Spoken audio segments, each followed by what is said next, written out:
You guys will find that you have passions, and having a passion is a gift. I think we all have passions, and you don't get to choose them. They pick you, but you have to be alert to them. You have to be looking for them. And when you find your passion, it's a fantastic gift for you because it gives you direction, it gives you purpose. You can have a job, or you can have a career, or you can have a calling.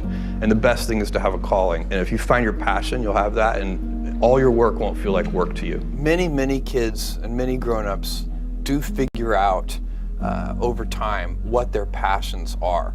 And sometimes we let I don't think it's that hard. I think what happens though sometimes is that we let our intellectual selves overrule those passions. And so that's what needs to be guarded against. My job, one of my jobs as the leader of Amazon, is to encourage people to be bold. And people love to focus on things that aren't yet working, and that's good. It's human nature. That kind of divine discontent can be very helpful. But it's incredibly hard to get people to take bold bets. And you need to encourage that. And if you're going to take bold bets, they're going to be experiments. And if they're experiments, you don't know ahead of time whether they're going to work. Experiments are by their very nature prone to failure. But big successes, a few big successes, compensate for dozens and dozens of things that didn't work. So, bold bets, AWS, Kindle, Amazon Prime, our third-party seller business, all of those things are examples of bold bets that did work, and they pay for a lot of experiments. I've made billions of dollars of failures at Amazon.com, literally billions of dollars of failures. And you might remember Pets.com or Cosmo, or give myself a root canal with no anesthesia very easily. None of those things are fun, but they don't matter. What really matters is companies that don't continue to experiment, companies that don't embrace failure, they eventually get in a desperate position where the only thing they can do is make a kind of Hail Mary bet at the very end of their corporate existence. Whereas companies that are, making bets all along, even, big bets, but not bet the company bets. I don't believe in bet the company bets. That's when you're desperate. That's the last thing you can do. It's not, you could be out of work and have terrible work-life balance. Even though you've got all the time in the world, right. You could just feel like, oh my God, I'm miserable, and you would be draining energy. And so you have to find that harmony. It's a much better word. And I think for most people, it's about meaning.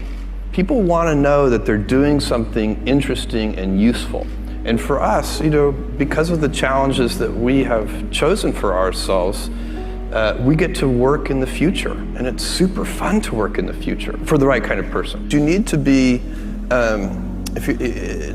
nimble and robust. So you need to be able to take a punch, and you also need to be quick and innovative and doing new things at a high speed. That's the best defense against the future. And you have to always be leaning into the future. If you're leaning away from the future is going to win every time. Never, ever, ever lean away from the future. We all have adversity in our lives. I doubt if you really, if you know somebody, any friend or anybody that you talk to, there's no lack of adversity. And by the way, that's good, because it's what teaches us how to get back up. You fall down, you get back up. It always happens. And you get certain gifts in life, and you want to take advantage of those. But I guess my advice on adversity and success would be to be proud not of your gifts, but of your hard work and your choices. So, you may be, the kinds of gifts you get in life, you might be really good at math. It might be really easy for you. That's a kind of gift. But practicing that math and taking it to the next step, that could be very challenging and hard, and take a lot of sweat. That's a choice. You can't really be proud of your gifts because they were given to you. You can be grateful for them and thankful for them, But your choices, you choose to work hard. You choose to do hard things. Those are choices that you can be proud of. Being an inventor requires, because the world is so complicated, you have to be a domain expert. I mean, in a way, even if you're not at the beginning, you have to learn enough so that you become a domain expert. But the danger is once you become a domain expert, you can be trapped by that knowledge. And so inventors have this paradoxical ability to have that 10,000 hours of practice and be a real domain expert and have that beginner's mind. Have that look at it freshly, even though they know so much about the domain. And that's the key to inventing. You have to have both. And I think that is intentional. I think all of us have that inside of us, and we can all do it, but you have to be intentional about it. You have to say, yeah, I am going to become an expert, and I'm going to keep my beginner's mind. You can't skip steps. You have to put one foot in front of the other. Things take time. There are no shortcuts. And but you want to do those steps with passion and ferocity. It's easy to have ideas. It's very hard to turn an idea into a successful product. There are a lot of steps in between, and it takes persistence, relentlessness. So I always tell people who are who think they want to be entrepreneurs, you need a combination of stubborn relentlessness and flexibility. And you have to know when to be which. And basically you need to be stubborn on your vision, because otherwise it'll be too easy to give up. But you need to be very flexible on the details, because as you go along pursuing your vision, you'll find that some of your preconceptions were wrong. And you're going to need to be able to change those things.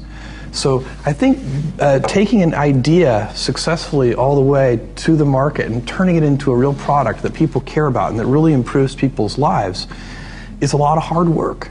Don't try to chase what is kind of the hot passion of the day.